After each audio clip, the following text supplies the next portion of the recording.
ओम नमो भगवते वासुदेवाय नमः। जय श्री हरि। प्रिय श्रोताओं, आप सभी को ज्येष्ठ अधिक मास पूर्णिमा की हार्दिक शुभकामनाएं। आप सभी पर भगवान विष्णु और माता लक्ष्मी की कृपा सदा सर्वदा बनी रहे।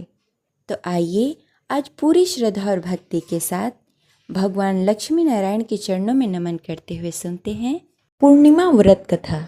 कथा शुरू करने से पहले इस वीडियो को लाइक करके कमेंट बॉक्स में लक्ष्मी नारायण की जय अवश्य लिखें। प्रिय श्रोताओं, आज ज्येष्ठ अधिक मास की पूर्णिमा तिथि है। आज का दिन बेहद ही खास है। आज का दिन भगवान विष्णु और माता लक्ष्मी को समर्पित है। इस दिन पवित्र नदियों में स्नान करके दान पुण्य करने का विशेष महत्व है। माना जाता है कि इस दिन किए गए स्नान, दान और पुण्य से अच्छे पुण्य की प्राप्ति होती है। आज के दिन व्रत रखकर भगवान विष्णु और माता लक्ष्मी की विधि विधान से पूजा की जाती है और चंद्रोदय होने पर चंद्रदेव को अर्घ्य देकर व्रत संपन्न किया जाता है। तो आइए आज पूरी श्रद्धा और भक्ति के साथ सुनते हैं पूर्णिमा संपूर्ण व्रत कथा। तो प्रेम से बोले लक्ष्मी नारायण की जय। जय श्री हरि। कथा शुरू करने से पहले इस वीडियो को लाइक करके कमेंट बॉक्स में हरे कृष्ण जय श्री हरि अवश्य लिखें। द्वापर युग में एक बार माता यशोदा ने अपने पुत्र भगवान श्री कृष्ण से कहा, हे कृष्ण, तुम संसार के रचयिता और पालनहार हो। आज मुझे कोई ऐसा उपाय बताओ जिसे करने से स्त्रियों को सौभाग्य की प्राप्ति हो, साथ ही उसकी सभी मनोकामनाएं पूर्ण हो जाए। तब भगवान श्री कृष्ण ने कहा, हे माता, तुमने अति सुंदर प्रश्न किया है। मैं तुमसे ऐसे ही व्रत को सविस्तार कहता हूँ। ध्यान पूर्वक सुनो। सौभाग्य की प्राप्ति के लिए स्त्रियों को 32 पूर्णमासी का व्रत करना चाहिए। इस व्रत को करने से स्त्रियों को सौभाग्य और संपत्ति मिलती है। यह व्रत अचल सौभाग्य देने वाले एवं भगवान शिव और माता पार्वती के प्रति मनुष्य के अंदर भक्ति को बढ़ाने वाली है। यशोदा जी कहने लगी, हे कृष्ण, सर्वप्रथम इस व्रत को मृत्युलोक में किसने किया था? इसके विषय में विस्तार पूर्वक बताओ। भगवान श्री कृष्ण कहने लगे कि इस भूमंडल पर अनेक प्रकार के रत्नों से परिपूर्ण कातिका नामक एक नगरी में, वहाँ चंद्रहांस नामक राजा राज्य करता था। उसी नगर में धनेश्वर नामक एक ब्राह्मण भी था और उसकी स्त्री अति सुशीला रूपवती थी। दोनों ही उस नगर में बड़े ही प्रेम पूर्वक रहते थे। घर में धन्य धान्य आदि की कोई कमी नहीं थी, परंतु उसको बहुत बड़ा दुख था कि उसकी कोई संतान नहीं है।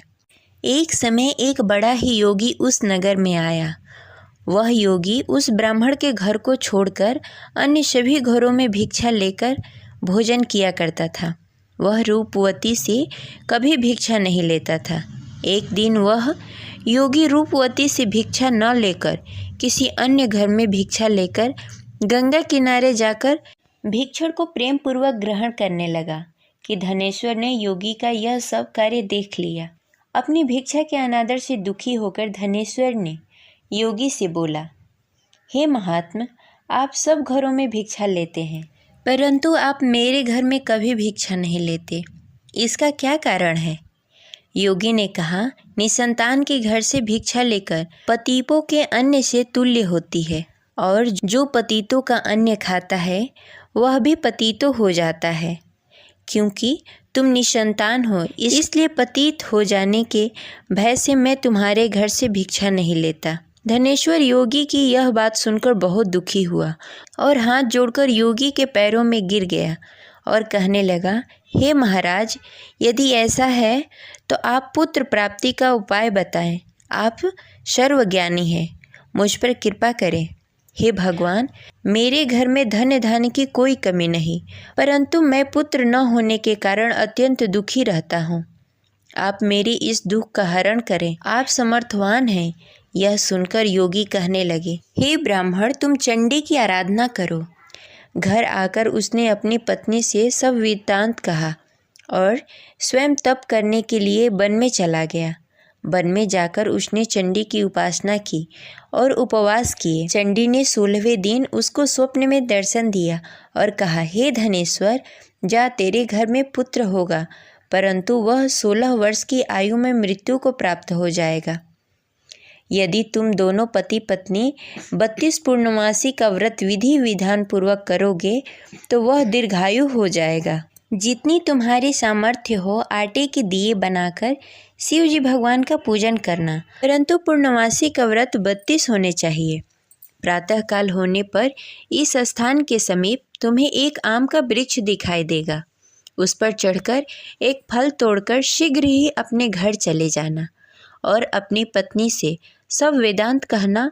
ऋतु स्नान के पश्चात वह स्वच्छ होकर श्री शंकर भगवान का ध्यान करके उस फल को खा लेगी। भगवान शिव की कृपा से उसे गर्भ हो जाएगा। जब वो ब्राह्मण प्रातःकाल उठा, उस स्थान पर एक वृक्ष उगा हुआ था जिस पर एक अत्यंत सुंदर आम का फल लगा हुआ था। उस ब्राह्मण ने उस आम के वृक्ष पर चढ़कर फल को तोड़ने का प्रयत्न किया, परंतु वृक्ष पर कई बार प्रयत्न करने पर भी वह चढ़ नहीं पाया। तब वह ब्राह्मण को बहुत चिंता हुई। तब विघ्न विनाशक श्री गणेश भगवान की वंदना करने लगा। हे दयानिधि, अपने भक्तों को विघ्नों का नाश करके उसके मंगल कार्य को करने वाले, दुखों का नाश करने वाले, रिद्धि सिद्धि प्रदान करने वाले, आप मुझ पर कृपा करके इतना बल दें कि मैं अपने मनोरथ को पूरा कर सकूं। इस प्रकार गणेश जी की प्रार्थना करने पर उसकी कृपा से धनेश्वर वृक्ष पर चढ़ गया और उसने सुंदर आम का फल तोड़ लिया। और धनेश्वर ने सोचा जो वरदान से फल मिला था वो यही है और कोई फल दिखाई नहीं दे रहा।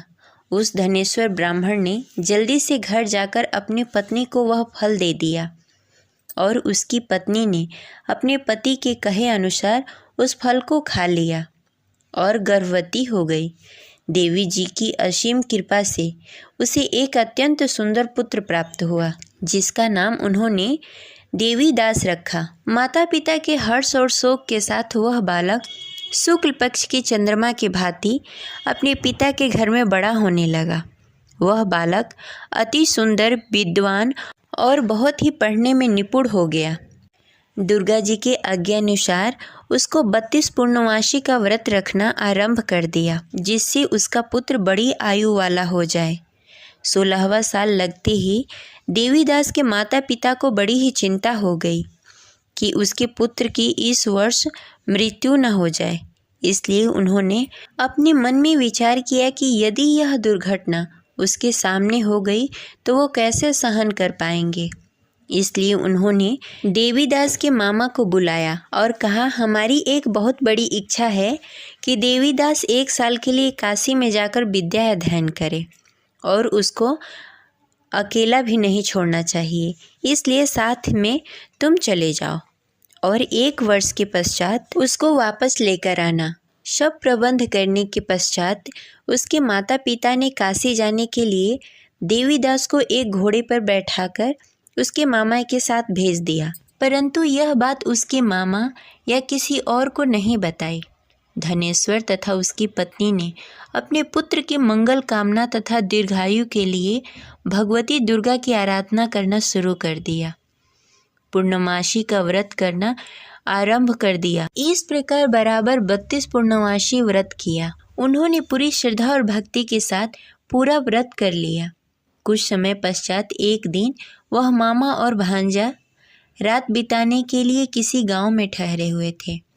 उस दिन उस नगर में ब्राह्मण के अत्यंत सुंदर, सुशील और रूपवती कन्या का विवाह होने वाला था। जिस धर्मशाला के अंदर वर और उसके बाराती ठहरे हुए थे, उसी धर्मशाला के अंदर देवीदास और उसके मामा भी ठहरे हुए थे। उधर कन्या को तेल आदि चढ़ने के बाद जब लग्न का समय आया तो वर की तबीयत खराब हो गई। वर के पिता ने अपने परिवार वालों से विचार विमर्श करके कहा कि देवीदास मेरे पुत्र जैसा ही है, मैं उसके साथ लग्न करा दूं और बाद में बाकी सारे काम मेरे बेटे के साथ पूरे हो जाएंगे। ऐसा करने के बाद वर के पिता ने देवीदास को मांगने के लिए उसके मामा के पास गए और उन्हें सारी बात बताई। मामा ने कहा कि कन्यादान में जो कुछ भी मिलेगा वो हमें दे दिया जाए। वर के पिता ने बात स्वीकार कर ली। इसके बाद देवीदास का विवाह कन्या के साथ संपन्न हो गया। इसके बाद वह अपने पत्नी के साथ भोजन न कर सका और मन में विचार करने लगा, न जाने यह किसकी पत्नी होगी। यह सोचकर उसकी आंखों से आंसू आ गए। तब वधू ने पूछा कि क्या बात है, आप उदास क्यों हैं? तब उसने सारी बातें पत्नी को बता दी। तब कन्या कहने लगी कि यह ब्रह्म विधान के विपरीत है।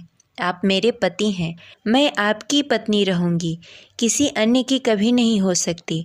तब देवीदास ने कहा, ऐसा मत करिए, क्योंकि मेरी आयु कम है, मेरे बाद आपका क्या होगा। लेकिन उसकी पत्नी नहीं मानी और बोली, स्वामी आप भोजन करिए।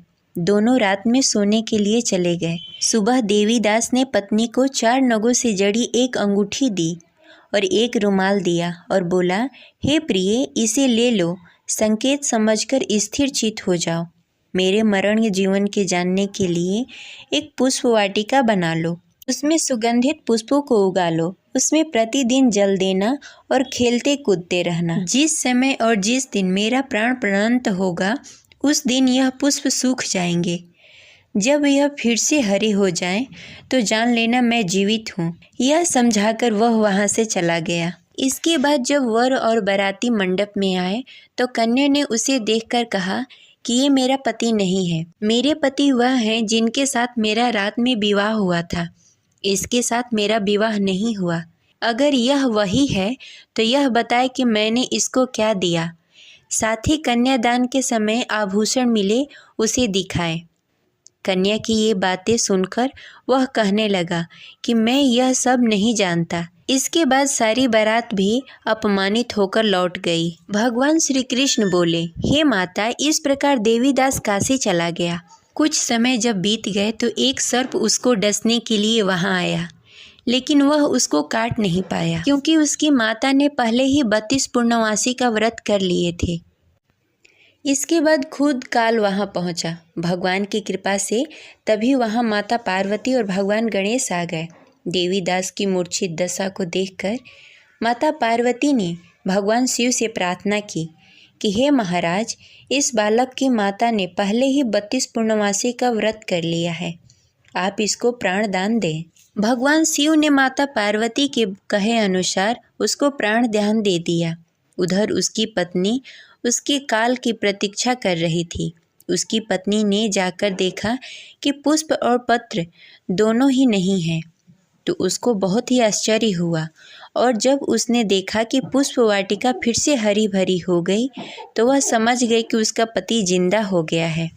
इसके बाद वह बहुत ही प्रसन्न होकर अपने पिता से कहने लगी कि मेरे पति जीवित हैं, उनको ढूंढिए। जब 16वां वर्ष व्यतीत हो गया, तब देवीदास अपने मामा के साथ काशी से चल दिया। इधर उसके पत्नी के परिवार वाले उसे ढूंढने के लिए जा रहे थे कि उन्होंने देखा कि देवीदास और उसका मामा उधर ही आ रहे थे। उसको देखकर उसके ससुराल वाले बहुत ही प्रसन्न हुए और उसे घर लेकर आए। वहाँ सारा नगर इकट्ठा हो गया और कन्या ने भी उसे पहचान लिया। देवीदास ने इसके बाद अपनी पत्नी और मामा को लेकर वहाँ से चल दिया। उसके ससुराल वालों ने भी उसे बहुत सारा धन और दहेज देकर विदा किया। जब वह घर के लिए चल रहा था, तो उसके माता पिता को लोगों ने खबर दे दी कि तुम्हारा पुत्र देवीदास और उसकी पत्नी और उसके मामा आ रहे हैं। ऐसा समाचार सुनकर पहले तो उन्हें विश्वास नहीं हुआ, लेकिन जब देवीदास आकर अपने माता पिता का पैर छुआ, तो देवीदास के माता पिता ने उसका माथा चूम लिया और दोनों को अपने सीने से लगा लिया। दोनों की आने की खुशी में धनेश्वर ने बहुत सारा धन ब्राह्मणों को दान में दिया और हंसी खुशी रहने लगे। भगवान श्री कृष्ण कहने लगे कि इस तरह धनेश्वर ने 32 पूर्णिमा का व्रत रखकर पुत्र प्राप्त किए। जो भी स्त्री इस व्रत को करती है, वह जन्म जन्मांतर तक वैध का दुख नहीं भोगती और सदैव सौभाग्यवती रहती है। यह मेरा वचन है। यह व्रत संतान देने वाला और सभी मनोकामनाएं पूर्ण करने वाला है। ये रही आज की कथा। आशा करते हैं आपको अच्छी लगी होगी। तो प्रेम से बोलिए लक्ष्मी नारायण की जय।